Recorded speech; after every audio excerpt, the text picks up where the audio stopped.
আসসালামু আলাইকুম রহমতুল্লাহি ওয়া বারাকাতু।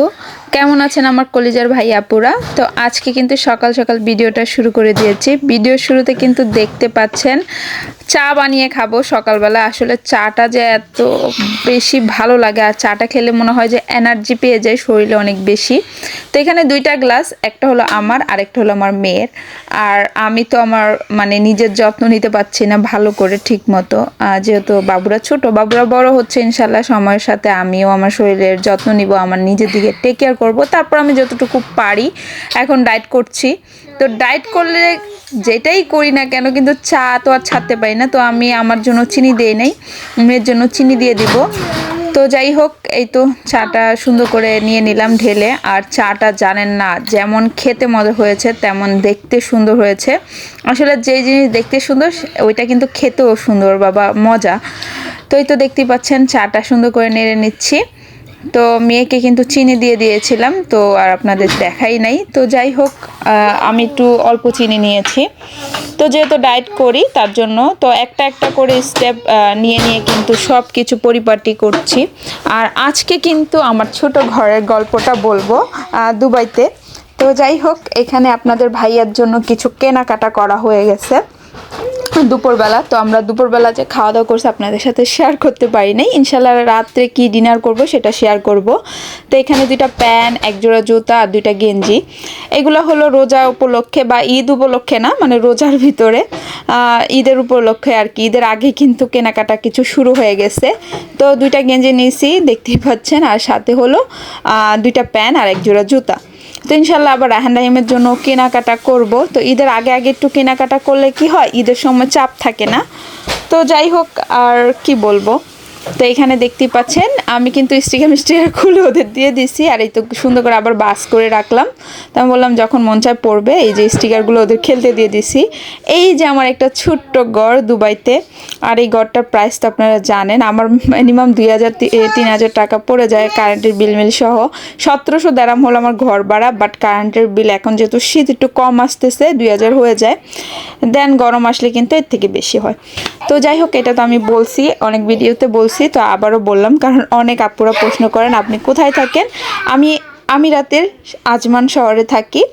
আর দুবাই বলি কারণ সবাই দুবাই বললে চিনে, তার জন্য দুবাইটা বলা হয়। বলতে বলতে অভ্যস্ত হয়ে গেছি, দুবাই কোথায় থাকো জিজ্ঞেসও করে। তো যাই হোক, আমি আজমান শহরে থাকি, আসলে এটা আমিরাত। তো আবুধাবি হলো রাজধানী, যেমন ঢাকা। তো যাই হোক, আমি তো আমার কাজগুলো করছি পাশাপাশি। এই যে আমার বাচ্চাদের নাস্তা দেওয়ার পরে আমি বানাচ্ছি আর আমার জন্য নাস্তা। আর এটা আমার তো অনেক বেশি পছন্দ, সকালবেলা নাস্তার জন্য অনেক বেশি ভালো লাগা কাজ করে। সকালে নাস্তা আমি কিন্তু সব সময় খোলা জালি পিঠা চেষ্টা করি বানাতে, বাট হয় না। তো এটা ভিজিয়ে রাখলে আরও বেশি ভালো হয়। এত ভিজিয়ে রাখিনি, কিন্তু একটু ক্রাঞ্চি টাইপের জন্য আর কি একটু ঘন করলাম। বাচ্চারা একটু ক্রাঞ্চি পছন্দ করে খেতে। তো যাই হোক, একবারে বিকালবেলা চলে আসলাম আপনাদের সাথে আবারও। তো এখন বিকালবেলা আমি একটু কাপড় মেলে দিব। তো কিছু কাপড় আমি ধুয়ে ঘরেই মেলে দিছিলাম। তো এখন আমি এটা আর কি বাহিরে মেলে দিব। রোদ কিন্তু চলে গেছে, তো বিকালবেলা বাচ্চারা খেলতেছে, তো আমি একটু বের হলাম। আমি বলি কি একটু কাপড়গুলো মেলে দেই আর একটু ঘুরেও আসি। তো যাই হোক, এই তো দেখতেই পাচ্ছেন এদিক দিয়ে আর কি বাচ্চারা অনেক বেশি খেলাধুলা করছিল। তো এখানে স্কুটিটা দরজার সামনে, আমি ভাবলাম যে আবার রাফি পড়ে যেতে পারে ঘরে ঢুকতে গিয়ে। ওর স্যান্ডেলটা দেখুন ও কোথায় ফেলে দিছে। তা আমি বলতে চাচ্ছি তুমি নিয়ে আসো, আমি কাপড়গুলো মেলে দিই। রাফি ওই যে দেখাচ্ছে হাত দিয়ে, আমি বলি কোথায় রাখছো তোমার জুতা। তোর এক পায়ের জুতা খুলে গেছে। আমি বলে আসো, জুতাটা খুঁজে নিয়ে আসো। আমি কাপড়গুলো মেলে দিই, যেহেতু আমার হাতে কাপড় তো আমি রশিতে রাখছি। তো ওর জুতাটা আমি ওকে বললাম যে তুমি খুঁজে নিয়ে আসো। ওকে জুতা আনতে পাঠাইছি, ও একদম ঘরেই চলে গেছে। তা আমি বলতেছি যে না, কাপড়গুলো মেলে দেয়। আর এদিক দিয়ে বাচ্চারা তো অনেক বেশি খেলাধুলা করছে। আর আমার রাহান ভালো করে খেলাই বুঝে না, ওকে আমি বারবার বুঝাই দেই। তো একদম বলে না মগা ছেলে আর কি আমার এটা। তো বড় ছেলেরা এমনি মগা হয়, তো ওর সাথে আমি একটু দুষ্টুমি করলাম। তো আমি খেলতে হয় ওর সাথে ঘুরে ঘুরে। ও বাচ্চাদের সাথে খেলবে, এনজয় করবেন না, ও ঘুরে ঘুরে বোকা গাদা আমার সাথে আসে। সবগুলা বাচ্চা আমার বোকা হয়েছে, গাদা হয়েছে। তো এত চালাক চতুর নয়, যে বয়স হিসেবে কিন্তু ও চালাক চতুর খুবই কম। দেখে বুঝতে পারেন হয়তো, বা অনেকে বলেন যে ও একদম সাদা সিধা অন্য বাচ্চাদের মতো একদম চঞ্চল না। আমার কোনোটা বাচ্চাই চঞ্চল না, মানে সবগুলাই গাধা হয়েছে, মানে আমিই গাধা। যাই হোক, দুষ্টুমি করে বললাম, কিন্তু আসলে সত্যি কথা, আমার বাচ্চারা একদম ওই যে একদম কি বলে, একদম বোকা। তো যাই হোক, এই তো দেখতেই পাচ্ছেন আমি কাপড়গুলো সুন্দর করে মেলে দিছি। আর ভালোই লাগে, বাংলাদেশের মতো একটা ফিল হয়, কাপড় চোপড় মেলি নিয়ে যাই রোদের ভিতরে, এটা বাংলাদেশের মতো ফিল হয়। তো এই তো দেখতেই পাচ্ছেন বাতাস মাতাস। তো আমি আস্তে আস্তে পরে বোরকাটা উল্টা পরে চলে আসছি, উল্টা কি মানে উঁচা নিচা পরে চলে আসছি। আসলে বাচ্চাদের সাথে কথা বলতে বলতে মানে উল্টা পাল্টা অনেক কিছু হয়ে যায়, দেখতেই পেরেছেন বোরকাটা আপ ডাউন। তো এই তো দেখুন বাচ্চারা মজা করে খেলতেছে, আর আমারটারে বলি, আমারটা খেলতেও ভালো করে পারে না। এদিক দিয়ে আমার হলো যে ফ্রিজটা গুছাতে পারি না, এদিক দিয়ে আরও কাপড় ধুয়ে দিচ্ছি। দেন আমি আজকে রাত্রে একদম মজার একটা খাবার বানাবো। মাগরিব আজান দিয়ে দিছে, বাসায় ঘরে চলে আসছে বাচ্চারা। তো মজার খাবারটা হলো বেগুন। দেখেন কত বড় বেগুন নিছি আর কত মোটা। আর আমার হাত কিন্তু দেখে সবাই একটু মানে অ্যাভয়েড করবেন, কারণ আমি লোশন এটা ক্রিম শ্রিম লাগাতে পারি না, লাগালেও একটু পরপর ধুইতে হয়। মানে কি বলবো, সারাদিন আমার শুধু এই ঝামেলাটা থাকেই। একটু যদি ক্রিম লাগাই সাথে সাথে ধোয়া হয়ে যায়, রাত্রে যে লাগিয়ে শুবো ওইটা আর মানে মন চায় না। তো এখন দেখতেই পাচ্ছেন একটু হাতটা কেমন যেন ফাটা ফাটা হয়ে গেছে, ঠান্ডাও মানে চলে যাচ্ছে। তো যাই হোক, সবাই একটু অ্যাভয়েড করবেন, আবার গরম পানি দিয়ে ধোয়া মোয়া হয়। তো দেখেন একটা করলে আরেকটা করতে পারি না, আর আমার ইদানিং একটু সমস্যা হচ্ছে, সেটা আমি আপনাদের সাথে শেয়ার করব।